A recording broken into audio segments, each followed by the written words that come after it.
manao aminareo hatrany ny fahasoavan'i Jesoa.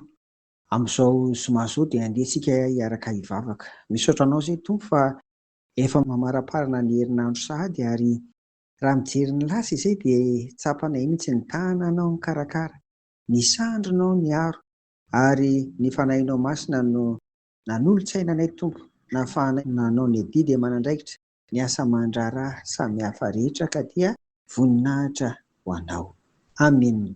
Ry havako, rehefa maniraka ny olona ny Tompo dia misafidy izy, tsy miankina amin'ny olona, tsy manavaka. Izany no mariky ny fiandrianany eto amin'izao rehetra izao.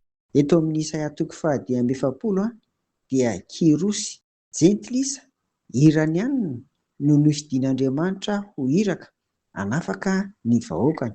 Noho izany ry havana dia ataovy ho zava-dehibe koa rehefa nofidian'ny Tompo ianao, nofidian'ny Tompo isika ka natsoiny ho hiraka rehefa avy natao batisa. Iny ataovy ho zava-dehibe izany satria fitiavan'ny Tompo anao. Ry havako, rehefa hirahana dia fantany fa havita hatramin'ny farany ny asa hiraka ampanaoviny. Na manao ahoana hasarotra sy hamafiny izany.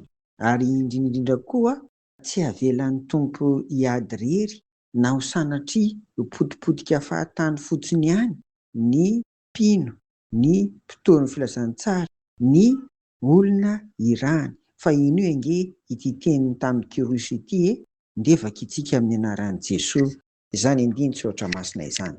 Izao no lazain'i Jehovah amin'ny voahosiny dia kirosy, izay nitantanako tamin'ny tanany ankavanana mba handreseko firenena eo anoloana sy hamako ny fehinkibon'ny mpanjaka, mba hamoako varavarana eo anoloana ka tsy hirindrina intsony ny vavahady. Handroso eo alohanao aho ary handravona amin'ny kitoatoana sy hanorotoro ny varavarana varahana ary hanapatapaka ny divy. Amen. Isaia 1:7 sy ny 2 misy an'izany. Voahosotr'Andriamanitra na Mesia mihitsy kirosy. Ry havako, ianao vita batisa dia jereo ihany koa fa ianao koa no vidin'ny Tompo, hirahany, hitoro ny filazantsara ary indrindra hijoro iaho, hijoro vavolombelona eo amin'ny fiarahamonina misy ianao. Jereo nge reto tenin'ny Tompo reto izay manome toky antsika hoe handroso eo aloha, handravona ny kitoatoana, hanorotoro ny varavarana varahana, hanapatapaka ny divy. Ao amin'ity Isaia 1:2 no ahitantsika an'izany. Noho izany ry havana, raha mbola eto tany dia tsy misy hery handresy an'ny kirosy. Ary dia tahaka izany koa isika mpitoro ny filazantsara, isika irahana, isika voaka an'Andriamanitra ry havana.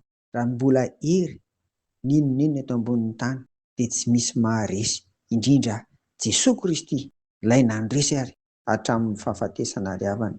Dia izany hatrany no toko antsika ka hoe na manao sarotra izany sy hamafina izany dia tsy mahay mandainga ny Tompo, tsy mahay mandainga Andriamanitra, tsy mahay mandainga Jesoa, fa tanterahana izany handroso eo anoloanao izy ary dia hanala izay sakatsakana samihafa rehetra. Nenin'ny Tompo dia izao foana ihany, fantany fa havita ny hiraka ianao matoa fidiny ary faharoan'izay koa ho vita hatramin'ny farany izay rehetra anirahany. Dia inona moa fa dia afaka ny voaka an'Andriamanitra tany Babilona ary dia tafaverina tany Jerosalema. Dia mba tahaka izany koa ny aombiazan'ny hiraka mpanaovan'ny Tompo anao ry havana rehefa mifikitra aminy isika. Dia izy ary momba sy tantana anao mahereza amin'ny anaran'i Jesoa. Amen. Tompo misaotra anao ary izay fa tsy misy hery izay mety hanakatsakana ny mpitoro ny filazantsara, ny hiraka ao, ny vahoakanao izay mijoro vavolombelona isan'andro raha mbola eto amin'ity tany ity noho ny amin'i Jesoa. Tsy misy ahasakana, tsy misy haresy fa dia voninahitra ao daholo ny handrahanao, handreny olona rehetra ary dia voninahitra ao ihany koa ny fahombiazana rehetra ao anatin'izany. Dia amin'ny anaranao Jesoa naovanay an'izany vavaka izany sy hametrahany amin'ny faran'ny herinandro eo am-pelatananao. Amen. Ho aminareo ny fiadanan'i Jesoa.